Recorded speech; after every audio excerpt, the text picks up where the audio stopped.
تعالى عليه وعلى آله وأصحابه وأزواجه وذرياته وأهل بيته أجمعين وبارك وسلم تسليما كثيرا كثيرا. أما بعد فأعوذ بالله من الشيطان الرجيم. بسم الله الرحمن الرحيم. يا أيها الناس قد جاءتكم موعظة من ربكم وشفاء لما في الصدور وهدى ورحمة للمؤمنين. قل بفضل الله وبرحمته فبذلك فليفرحوا هو خير مما يجمعون. وقال النبي صلى الله تعالى عليه وسلم خيركم من تعلم القرآن وعلمه أو كما قال رسول الله صلى الله تعالى عليه وسلم. صدق الله مولانا العظيم وبلغنا رسوله النبي الكريم ونحن على ذلك لمن الشاهدين والشاكرين والحمد لله رب العالمين.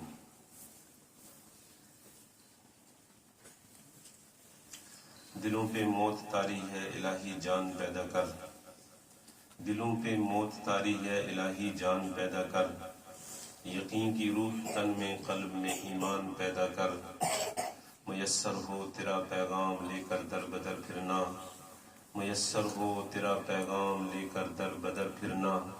مقام اخرجت للناس کا عرفان پیدا کر. کھلی آنکھوں زمانہ دیکھ لے حقانیت حق کی. کھلی آنکھوں زمانہ دیکھ لے حقانیت حق کی. وہ چلتے پھرتے جیتے جاگتے قرآن پیدا کر. حضرات علماء کرام اور عزیز طلباء،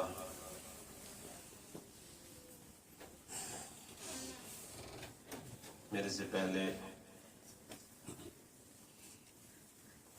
میرے بزرگ اور محترم ساتھی حضرت مفتی عنایت اللہ صاحب میرے درسی ساتھی بھی ہیں اور بہت قریبی ہیں اور بزرگ ہیں. اللہ تعالیٰ نے ان کو نوازا ہے. ان کے بعد کچھ کہنا تو میں اپنے لیے بے ادبی اور گستاخی ہی سمجھتا ہوں، لیکن شاید ترتیب ہی کچھ ایسی تھی تو اس وجہ سے مجھے آنا پڑا. میں نے قرآن کریم کی ایک آیت پڑھی ہے اور نبی پاک صلی اللہ علیہ وسلم کی ایک حدیث پیش کی ہے. اس کی روشنی میں چند باتیں عرض کروں گا.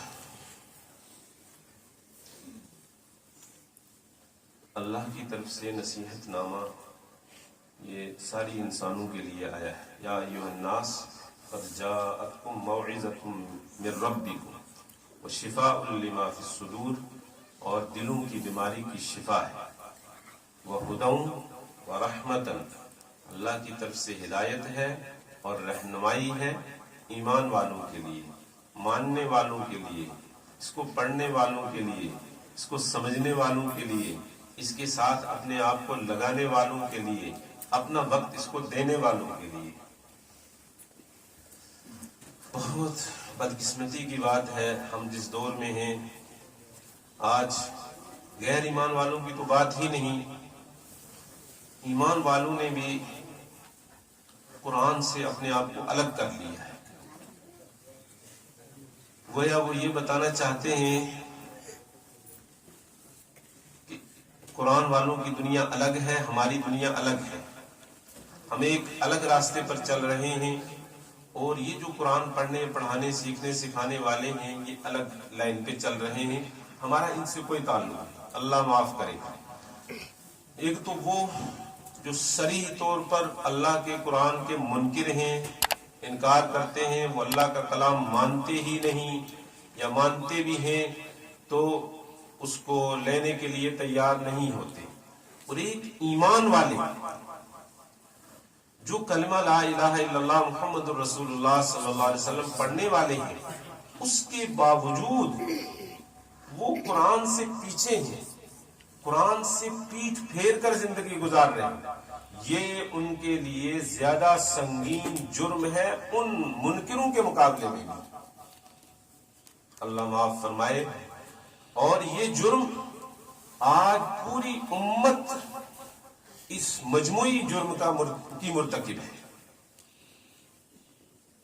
حدیث جو میں نے آپ کے سامنے پڑھی، نبی پاک صلی اللہ علیہ وسلم نے ارشاد فرمایا خیرکم من تعلم القرآن وعلمہ. یہ حدیث بہت مشہور حدیث ہے، مختلف صحابہ کرام سے مروی ہے کہ سب سے بہتر وہ شخص ہے روئے زمین پر جو قرآن سیکھے اور پھر دوسروں کو سکھائے.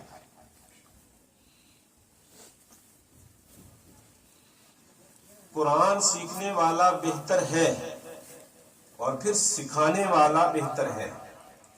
یہ خیریت اور بہتری اول سے لے کر آخر تک ہے. آپ دیکھیں گے قرآن جس زمانے میں نازل ہوا وہ زمانہ سب سے بہتر، جس مہینے میں نازل ہوا وہ مہینہ سب سے بہتر، جس ذات پہ نازل ہوا وہ ذات سب سے بہتر، جو فرشتہ لانے والا تھا وہ فرشتہ سب سے بہتر. اسی طریقے سے ہر زمانہ جس زمانے میں قرآن آتا گیا وہ زمانہ دوسرے زمانے سے بہتر ہوتا گیا، اور آگے چلتے چلتے جو انسان جتنا قرآن کے ساتھ جڑے گا وہ اتنا بہتر ہوتا جائے گا.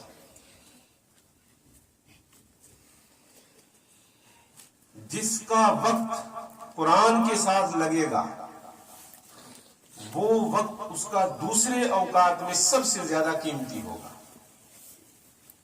جس کا جو روپیہ پیسہ قرآن کی خدمت میں لگے گا وہ دوسرے خرچے سے سب سے بہتر ہوگا. جس کی اولاد قرآن کے ساتھ لگے گی وہ دوسری اولادوں سے بہتر ہو جائے گی. طرز کہ آپ ایک ایک پوائنٹ پر دیکھتے جائیں. جس کی زبان قرآن کے ساتھ جڑے گی وہ سب سے بہتر ہو جائے گی دوسری زبانوں سے جو قرآن نہیں پڑھتی ہے. جس کی آنکھ قرآن کو دیکھے گی وہ سب سے بہتر ہو جائے گی ان ساری آنکھوں سے جو قرآن کو دیکھتی بھی نہیں ہے. جو دماغ قرآن کو سوچے گا وہ سب سے بہتر ہو جائے گا ان دماغوں سے جو قرآن کو نہیں سوچتے ہیں، دنیا کی دوسری چیزیں سوچتے رہتے ہیں. یہ تو مسلم بات ہے.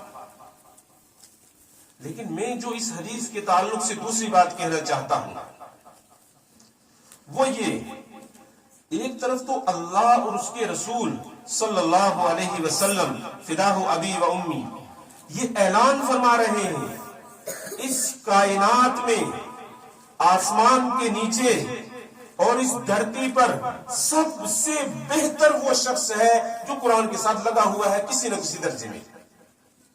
اور دوسری طرف ہم دنیا والے سب سے گھٹیا، سب سے حقیر اس کو سمجھتے ہیں جو قرآن کے ساتھ لگا ہوا ہے.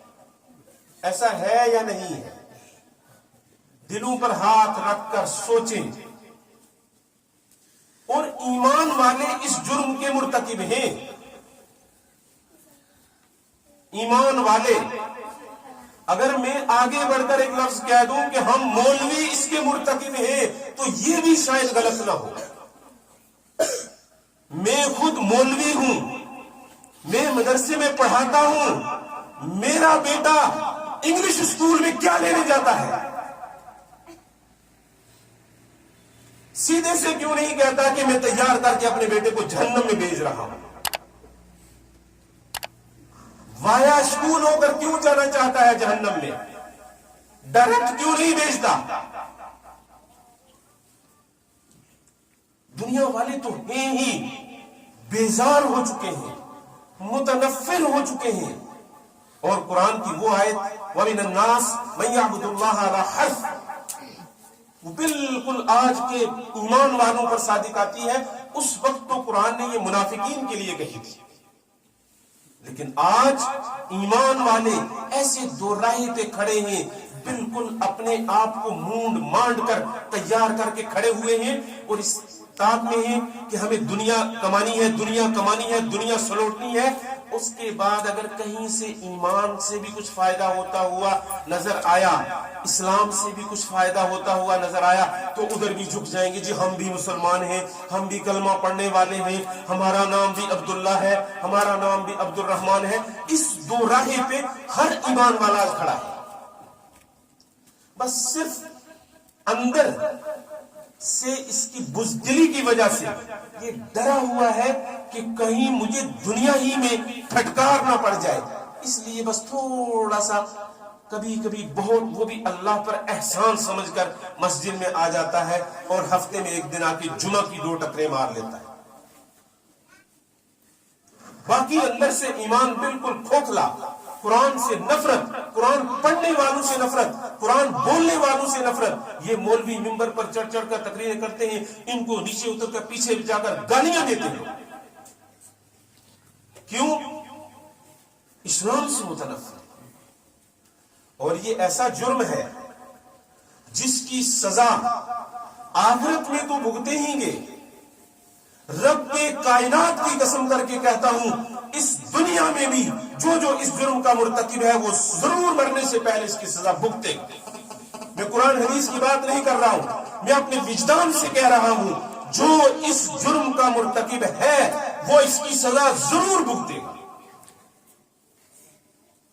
تاریخ میں ایسے ہوا جس نے یہ جرم کیا وہ سزا بھگتتے رہے، لیکن آج زمین اتنے مر گئے، اندر سے سڑ گئے کہ سوچنے کے لیے بھی تیار نہیں۔ فلاں قوم پر عذاب کیوں آیا، فلاں علاقے میں عذاب کیوں آیا، فلاں لوگ کیوں ناکام ہوئے، نہیں، بس وہ ان کی تقدیر ایسی تھی، ان کا مقدر ایسا ہی تھا، ایسے مقدر پر ڈال کر اپنے آپ کو نکال رہا ہے۔ ضرور سزا بھگتیں گے آج دنیا، خاص طور سے ایمان والے جس نہج پہ چل رہے ہیں، قرآن سے نفرت کر رہے ہیں، دین سے نفرت کر رہے ہیں، ایمان سے نفرت کر رہے ہیں۔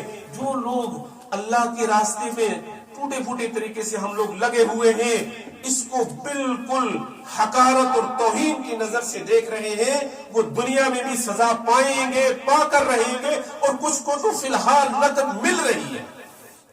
اب وہ سمجھے یا نہ سمجھے، سزا مل رہی ہے۔ یہ دنیا دی ہی اللہ نے ان کو اس لیے ہے کہ تاکہ ان کو سزا دے۔ وہ سمجھتے ہیں کہ ہم بڑے اونچے معیار کے لوگ ہیں اور دنیا میں دوڑ لگائے ہوئے ہیں، حقیقت میں اللہ انہیں سزا دے رہا ہے۔ مرنے کے بعد تو جہنم میں گوتے لگائیں گے، یہاں دنیا کی جہنم میں گوتے لگا رہے ہیں۔ دنیا کی جہنم کیا ہے؟ یہ دنیا کی دوڑ دنیا کی جہنم ہے۔ الدنیا کلھا ملعونۃ، حدیث پاک میں اللہ کے نبی صلی اللہ علیہ وسلم نے فرمایا ساری دنیا ملعون ہے، اس پر لعنت ہے، اور وہ کتے ہیں جو اس لعنت زدہ دنیا کے پیچھے پھر رہے ہیں۔ کتا ہی مردار کے پیچھے دوڑتا ہے۔ تو یہ اللہ نے ان کو نقد سزا دی ہے کہ وہ مردار کے پیچھے پڑے ہوئے ہیں، اپنی آخرت بلائے ہوئے ہیں، اللہ کو بلائے ہوئے ہیں، اللہ کے رسول کو بلائے ہوئے ہیں۔ اللہ کی سچی کتاب ہمارے پاس، مسلمانوں کے پاس، ایمان والوں کے پاس اتنا بین ثبوت دنیا کے کسی مذہب کے پاس نہیں ہے جتنا ہمارے پاس سچا ثبوت موجود ہے اپنے مذہب پر، قرآن کریم۔ لیکن جتنا قرآن سچا ہے اتنا ہی مسلمان اس سے متنفر اور دور ہے۔ اس کے پاس سب کچھ پڑھنے کے لیے وقت ہے، قرآن پڑھنے کے لیے وقت ہی نہیں، کھول کر دیکھتا بھی نہیں، سال ہا سال گزر جاتے ہیں۔ ہاں، اپنے کسی بڑے کا کوئی دن دہاڑا متعین کرتا ہے، اس میں کچھ چند مولویوں کو بلا کر پڑھا لیتا ہے، سمجھتا ہے میں نے قرآن کا حق ادا کر دیا، اللہ حفاظت فرمائے۔ تو آج میرے ایمانی بھائیوں، پوری امت اس جرم کی مرتکب ہے کہ ہم بہتر نہیں سمجھتے قرآن پڑھنے پڑھانے والوں کو، اور اللہ فرما رہے ہیں کہ قرآن پڑھنے والا، قرآن سیکھنے والا، سکھانے والا بہتر ہے۔ تو یہ گویا اللہ کے ساتھ جنگ کر رہے ہیں، اور اس کا خمیازہ بھگتنا پڑے گا۔ اور کہیں ایسا نہ ہو، الامان والحفیظ، اللہ حفاظت فرمائے کہ ہم بھی ساتھ میں نہ رگڑے جائیں۔ کیوں؟ ہم بھی بس مجبوری کے درجے میں اوپر سے سمجھتے رہیں اور کہتے رہیں کہ بھئی ہم قرآن پڑھنے والے بہتر ہیں، قرآن سننے والے سنانے والے بہتر ہیں، اندر سے ہمارا دل بھی ادھر ہی للچا رہا ہو۔ وہ حدیث جو ابھی آپ نے سنی بار بار کہ جس نے دنیا کی کسی چیز کو دیکھ کر اس پر راج ٹپکائی، اللہ نے اس کو قرآن کی دولت دی تو اس نے قرآن کی توہین کی۔ تو کہیں ہم اس جرم کے مرتکب ہو کر ہم بھی ان کے ساتھ نہ رگڑے جائیں۔ اس لیے ہمیں پوری امت کی طرف سے اللہ کے سامنے معافی مانگنی ہے، ساری امت کی طرف سے اللہ کے سامنے رو رو کر گڑ گڑا کر کہ اے اللہ تم ساری امت کو ہدایت دے دے اور قرآن کی سمجھ دے دے، اور ہمیں اپنے آپ کو پور اعتماد رکھنا ہے۔ بہت سارے لوگ ہیں ایسے بھی جو بس مجبوری کے درجے میں پھنسے ہوئے ہیں، ورنہ ان کے دل تجارتوں میں، کاروبار میں، دوسرے دھندوں میں لگے ہوئے ہیں، اور وہ برائے نام اپنے آپ کو صرف مولوی کہلانے کے لیے یا مدرسے کے ساتھ جڑ جاتے ہیں۔ اور آج